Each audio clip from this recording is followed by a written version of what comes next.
Chapter 7, Reputation. At the Alpha Tau party you threw, Channing is about to lose control and transform. Channing, you need to calm down. This prick laid his hands on you, and you want me to calm down? Channing's muscles are tensed, his pupils are narrowed, and his canines are beginning to lengthen to fangs. What the hell is happening to his face? This is bad. If I don't snap Channing out of it, then everyone will know he's a werewolf. I should kiss him. He sees Channing by the front of his jacket and yank him close to your body. What are you... He quiets when you crush your mouth to his, kissing him fiercely. Your lips snag on one of his razor-sharp fangs, and you try not to think too hard about the rush of arousal you feel. Right now, I just need to focus on bringing Channing back down to earth. Channing relaxes under your touch, kissing you back passionately. You can feel his canines begin to shorten. Channing steps back with a deep, heaving breath and shakes his head. You meet his gaze.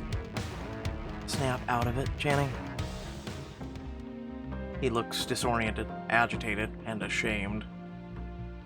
I'm... He turns and storms into the pool house, slamming the door behind him. The crowd around you murmurs. Alpha Tau guys are freaks. I'm out of here. He runs off. Asher and Lupe hurry to your side, looking stricken.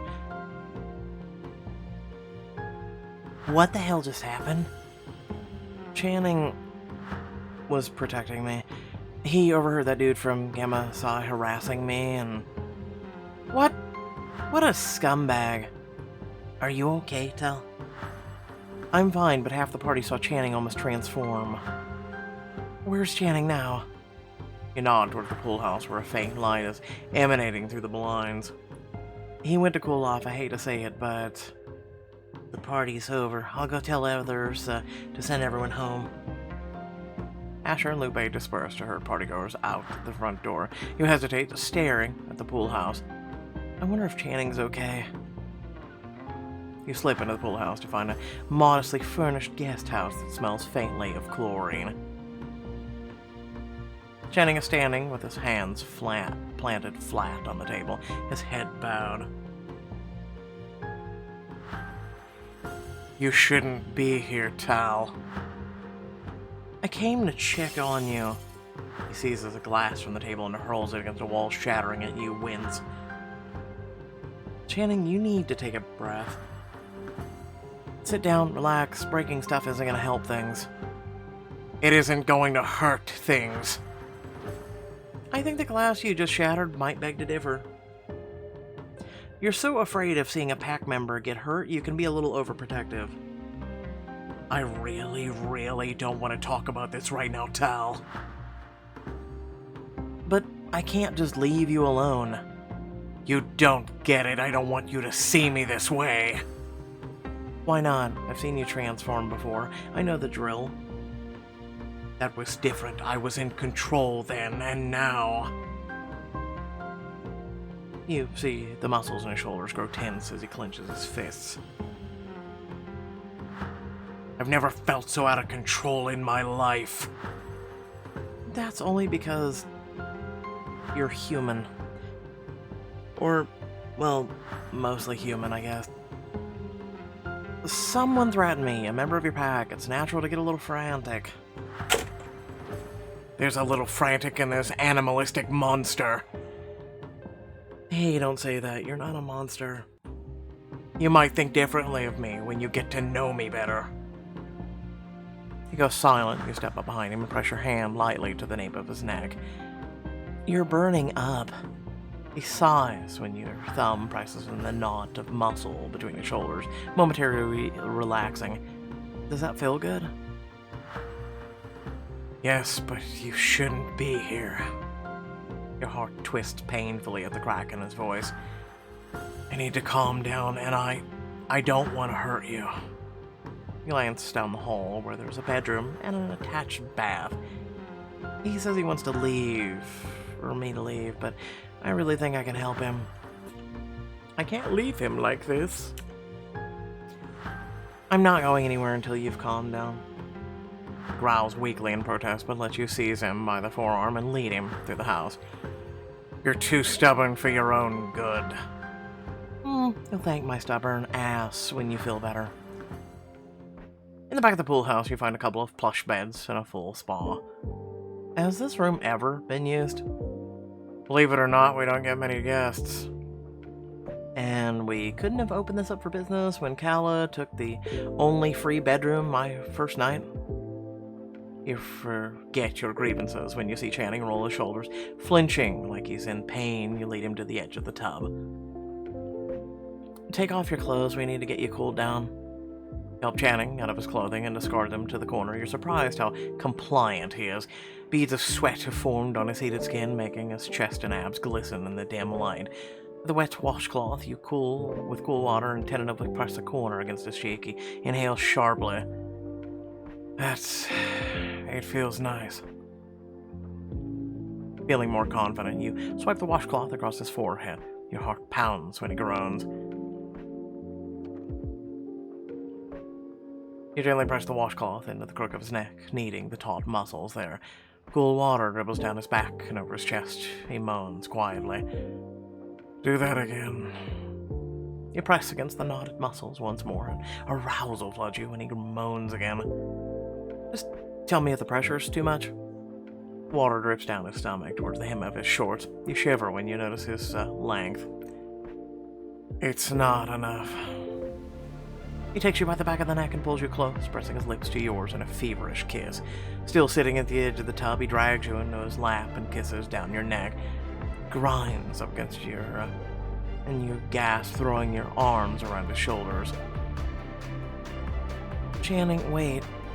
He nips the crook of your neck, and you gasp at the feel of his two sharp teeth against your sensitive skin. Channing. You grip his jaw and force him to look in your eyes. Pupils are once again narrowed, his fangs sharp. You're about to transform again. Channing growls, but sulks slightly. As his canines are short, and he looks at you like a dog who was caught being bad.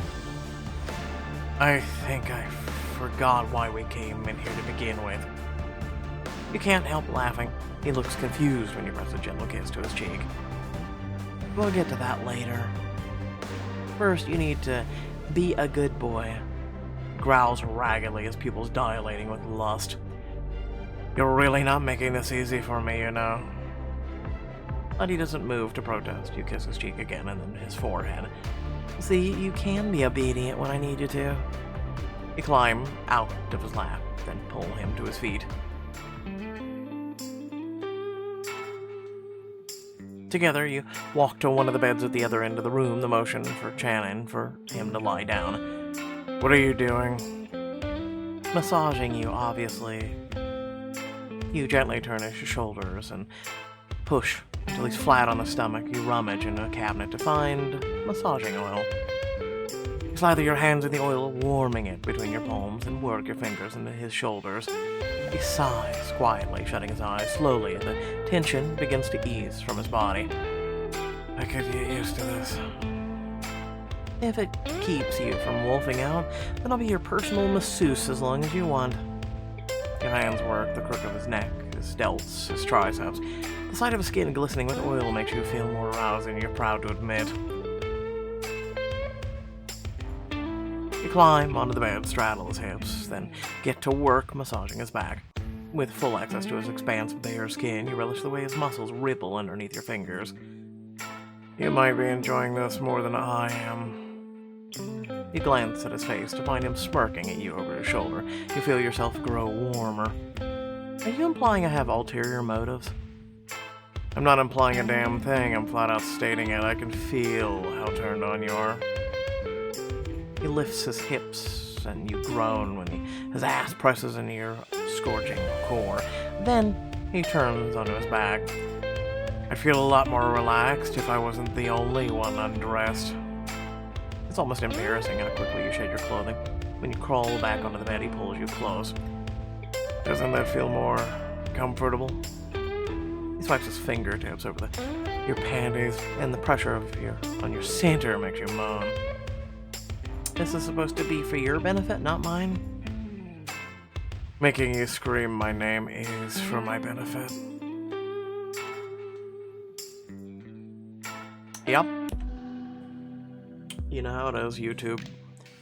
You've barely managed to catch your breath when he murmurs in your ear. Thanks. Not just for this. He gestures down at your sweet, slick bodies. But for checking in on me. For taking care of me. I can't remember the last time someone did. A swell of emotions rises in your chest and you kiss his shoulder gently. I've been trying to tell you. I'm here for you, dummy. You just have to listen. He chuckles quietly and kisses you on the side of your temple, but his expression is grave when he pulls back. I can't believe I almost lost control. I'm gonna have a hell of a time cleaning up the mess I made. You want to say something reassuring, but your words fail as the enormity of the situation sinks in. Whatever happens, we'll figure it out together. I have a gut intuition that your ex-roommate may have had something to do with that. And not just in the whole provoking manner. After the guests have left, you and the other alphas clean up the house in silence. It's kind of like vampires and things like that. There's always things to force them to reveal themselves. You're in your room about to get ready for bed when someone knocks or opens your door without knocking. You scowl. Can I help you, Calla? She's leaning in the doorway with her arms tightly folded over her chest. Apparently not. 200 years of secrecy, and you almost exposed us in one night. I know I've been riding your ass pretty hard, but this time you deserve every bit of it. You stare at her at a complete loss and throw your hands up in defeat. Maybe you're right. Maybe this whole thing was my fault. I just wanted to do something nice. I know you hate outsiders, but a lot of others wanted to open up the frat. Calla stares at you for a long moment, her expression unreadable. I don't hate outsiders. You balk, convinced your ears are playing tricks on you. She sighs. I know you think I'm a bitch, but I'm not opposed to you joining Alpha Tau because I don't like you, Tau. I'm opposed because you're in the way over your head. I wish you'd just try to understand that. So you think I should quit Alpha Tau for the good of the pack? For the good of the pack and your own good, the road ahead is more dangerous than you know. She turns to leave, but hesitates before disappearing. I'm sorry for what that Gamma Psi did. I would have punched him myself if I had gotten there first. She's gone before you can begin to process what she just said. But the next morning, as you're walking across campus, you're greeted by a confusing reception. Hey, Tal. Hi, you. People you've never spoken to in your life keep smiling and waving as you pass. It only gets more confusing at lunch. The second you walk through the door, a vaguely familiar student flags you down. You're Tau, right? I'm in your environmental chem class. I heard about the Alpha Tau party last night. Pretty wild stuff. What did you hear? That it was the party of the semester. Tell me you're having another one soon. We totally will. I'm not sure when. Things went a little sideways last night. You mean the fight? That Chad Vanderhoop for you. He has a reputation for ruining parties. I wouldn't worry about it. From what I heard, Chad was wasted until he asked for an ass kicking. Right. She's not wrong. Too bad he didn't get his ass kicked, though. You're in a stupor as you head to your science class after lunch, but you're broken out of it when someone calls your name. Tal, wait up. I need to talk to you. You bristle as Marcus approaches. What a coincidence. I need to talk to you, too. Marcus, why did you send the Gamma Psi after me? I didn't mean for it to end up like that. He just asked if you were single, and I said yes. His words were up for grabs. Well, I would never say that. You've got to believe me. Marcus, the guy was aggressive, drunk. What were you feeling, spiteful because I wouldn't help you dig up dirt on Alpha Tau? So you're confirming that there is dirt. I'm gonna punch you myself, I swear to God. Seriously, Marcus, you're not gonna apologize for what you did. Look, Tal, I know there's something going on in Alpha Tau. Chad said Channing grew fangs. You're using the drunk dickhead as a source? If you don't realize how stupid that is, I can't help you. You push past Marcus into a classroom and take your seat. He glares at you from the doorway. I don't know why you're trying to protect them, Tal, but you're gonna regret it. Even after Marcus is gone, you're consumed by blistering anger, muddled by a creeping feeling of dread. That afternoon, you race home to attend an emergency PAC meeting. Oh boy. You find the common room packed with the alphas. After a moment, Channing enters looking serious. Thanks for coming, everyone. I'll get to the point. He looks directly at you, his expression unreadable. Tal, come stand with me. Everyone turns to look at you when Channing addresses you. You walk up to the front of the room, your legs heavy. Last night I almost ended in disaster. I could have exposed our secret to the world and hurt a human in the process. The crowd murmurs. You look at Reed, bracing yourself for Channing's lecture, but that's why I called you all here, because I want to apologize. Not only did I lose control, I also failed to listen to you when you tried to tell me you felt isolated. But Tal did listen, and she didn't take no for an answer. I just wanted to make the PAC happy. The party might have come to a screeching halt, but it went really well overall. The other alpha Tal's non-agreement, exchanging smiles. It even generated buzz on campus. People want us to throw more parties in the future. Your smile falters when Calla clears her throat. Look, Channing, if you're proposing an amendment to our rules, then we need to be better prepared. Most Alpha Tals don't understand anything about outsiders. Sure, you don't want to include yourself in that scathing analysis. She ignores you, but Channing looks at her thoughtfully. I think she's right. A lot of us have been sheltered from the outside world since we were pups. We should have lessons, a crash course in human behavior. That's not a bad idea, actually. Maybe Cal can help, since he's still technically human. Thanks for the idea, Calla. I really appreciate you being a team player. Calla glows at the praise, and jealousy prickles in your stomach. If Channing wants a lesson in human etiquette, then shouldn't he be asking me?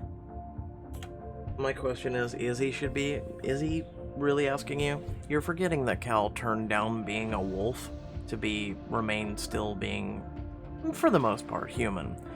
You are choosing to become a wolf. Just saying. I'll do it. I know all about how to be human, and since all this werewolf stuff is new to me, you can teach me too. Well then, Professor Tal, the floor is yours. Actually, I was going to propose a change of venue. I'm starving and I could use a snack. The other Alpha Tal's nod in agreement, only Calla seems unmoved. Can't we just get this over with? I have classes to study for. Calla, you can't take this for granted. You need this as much as the rest of the pack. Really, because unlike the rest of the pack, I know how to look things up online. Calla, come on. We've hardly ever talked to outsiders before. How often do we get chances like this? Calla looks at the twins, stunned. She hesitates for a moment, then walks out of the room without a word. Don't sweat it, you two. She'll come around. Now, you're the professor, let's get snacking. The pack piles into the kitchen and raids the pantry for snacks. They all crowd around the kitchen aisle, the table, the couch. This is great. I've been dying to learn about outsider stuff for ages. Yeah, Tal, we really appreciate this. For real, we'd be totally lost on our own. I'm just happy that my experience can be helpful. Now then. You stand at the front of the room as Channing settles into the audience, his expression is inscrutable smirk, his eyes intent on you. Before we get started, is there anything you're all dying to know about humans? Almost every hand in the room shoots up at the same time. You blink, momentarily overwhelmed. Okay then, it seems like we need to brush up on the basics. Humans aren't actually that complicated when it comes down to it. Oh, they can be. We're motivated by... well, shit. Okay, let's be honest here, folks, for a minute. You're motivated by at least all three. I'm gonna be honest with you. A lot of you seem far more motivated by number 1 and number 2 than number 3. I'm going to be the optimist here. I am motivated by love. Love is at the core of everything we do. Family, friends. Hell, my family inspired me to study the environment. That's love. Alpha Taus murmur among themselves. Channing catches your eye and smiles playfully. If love is so important, then what inspired you to pledge to Alpha Tau? You feel yourself flush at his words, and it doesn't go unnoticed by the pack. So, I'm gonna jump to the part where, I know everyone's dying to know, but won't ask. How does romance work between a human and a werewolf? I know you have some experience in that area, Tal. Ah, shut up. You unexpectedly flustered as some of the Alpha Tau start to chuckle and nudge each other. Cal clears his throat. I can answer that. I know I'm from a werewolf family, but my dad didn't go through the transformation either. So, where werewolf-human matchups are concerned, the wolf has to be extra cautious. You'd be amazed how easy it is to hurt a human by accident. Or even on purpose if you're into that kind of thing. You look incredulously at Lupe, who shrugs. What? Did you think you were the only one who got frisky last night? I mean, really, there was no real frisky. Our boy just got a little handsy.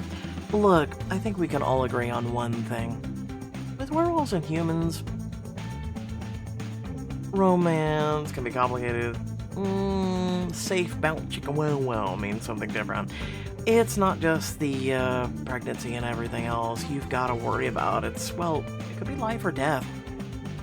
Or you might end up ruining normal human for the rest of your life.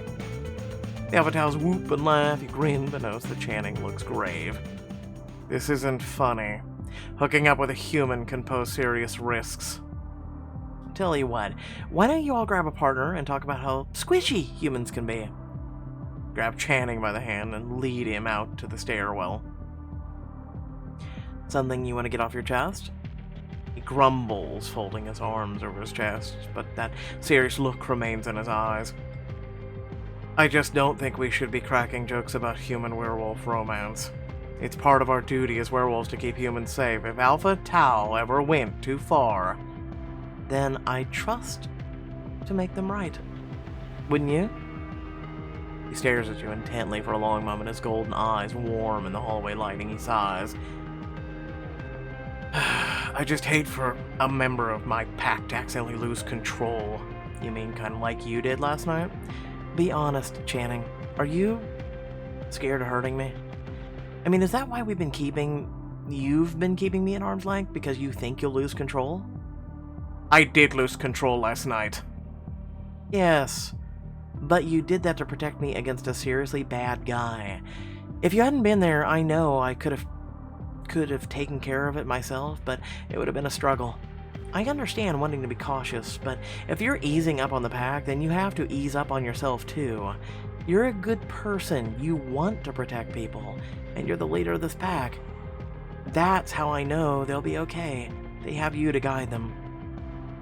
His expression softens, and he looks at you like he's seeing you for the first time. Tal... He takes your hand and pulls you close, brushing his lips against your cheek.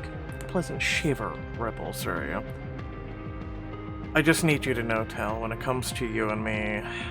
Hey, Professor! You should know better than to keep a pack of wolves waiting. At the sound of Lupe's voice, the tension between you and Channing breaks. You shift your weight, feeling jittery. We'll talk later, okay? Whatever you were about to say, I really want to hear it. Channing cups your cheek in his hand, his expression soft. Believe me, Tal, I've been wanting to say it for a long time. That evening, you meet Asher and Lupe in the backyard for a quick sparring session. But as you make your way across the lawn, you find them huddled together speaking in low voices.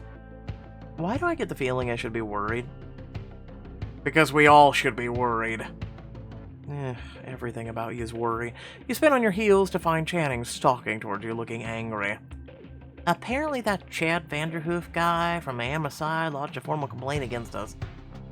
He said Alpha Tau is engaging in dangerous activities on our property. But that's a flat-out lie. What dangerous activities? Channing didn't even touch the guy. It's complete bull, but we'll still be under close supervision for the next little while. This is so infuriating. I wish there was a way we could get back at Gamma Psi. I actually think there is. Azure reaches into his back pocket and pulls out a flyer. Join the Greek Games to compete against your fellow fraternities and sororities. Wait, I've heard about this. The frats go head-to-head on a bunch of physical challenges? Yep, the winning frat gets to make a donation in their name. Sounds like a win-win, if you ask me. Plus, Channing could, make Alpha Tau look good. The party was a hit, but if we're under a microscope because of it, then all the work we did to make Alpha Tau look normal will be for nothing. I don't want to go back to being the frat everyone's afraid of. We can't just let that happen. We won't. But all this depends on you, Channing. What do you think? He scans the flyer, then his face breaks out into a ferocious fang grin. I think Alpha Tau is going to compete in some games and win. That's because you're werewolves, and you're going to be able to use that to your advantage. Without further ado, thanks for watching. Please remember to like, share, and subscribe. Head down in the description of the video for things to check out and ways to support the channel and become more a part of it.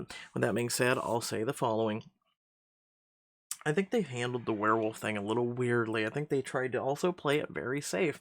The reason why I say this is, you know, what happened with, Channing was not different from, let's be honest, human behavior. And I think Channing, and it could have been, like I said, they played it safe, but they also handled it badly. This could have been something that Channing could have learned a lesson from, that, yeah, no, listen, I'm from what I can tell, unless I've got some unknown BS in my blood or heart or soul or whatever, that basically, yeah, no, I've become very heated myself when I have to protect someone that I love. Literally and figuratively, I've talked about this a few times on streams, where, I am not entirely proud of it, but I also am, where someone hurt, a person that I loved, specifically my mother. And something snapped in me, and pretty much, yeah, no, I ripped them a new one, literally, and almost beat them to the end of their life. So, yeah, no, it's a human thing, really. It's not just a werewolf thing, it's a human thing, and I'm sure vampires or whoever else has the same thing. That being said, you don't, like, I'm a human being. I've also know how far I can go and what my restraints are and yada yada yada, right? So, I just don't get the whole, a werewolf is gonna go too far in bed and the whole 9 yards. Like, you would think that they are working on control on a constant daily basis, right? In and of itself and inundatedly. So they're trying to make this into a big blown up thing for just drama's sake. That's how I look at it. And again, it's something that they could have handled far superiorly better, especially since we had the whole topic of humans are, and we had this class that we could have literally and figuratively alleviated how Channing felt. And, he, as a normal human being, didn't cross a line, even as a werewolf. So that's how I feel, right? There's times where you need to protect those that you love, and there is absolutely nothing wrong with that, and no one should ever hold back in that regard, right? Especially, like, to teach someone a lesson. I'm a person who's very pacifist most of the times. I try and play it safe, I try and play it Mr. Goody Two-Shoes, but there are many sides to me. I just keep them all compartmentalized and inside cages. That's it. You should know what you're capable of doing. So if you have to, you are able to do it. Just saying. And both men and women should be able to realize that and do a life lesson. And if you're worried about control, learn to meditate, do some martial arts, yada yada yada. Right? Alright, once again, thanks for watching. Love your beautiful faces. Catch you all in the next video. Peace out.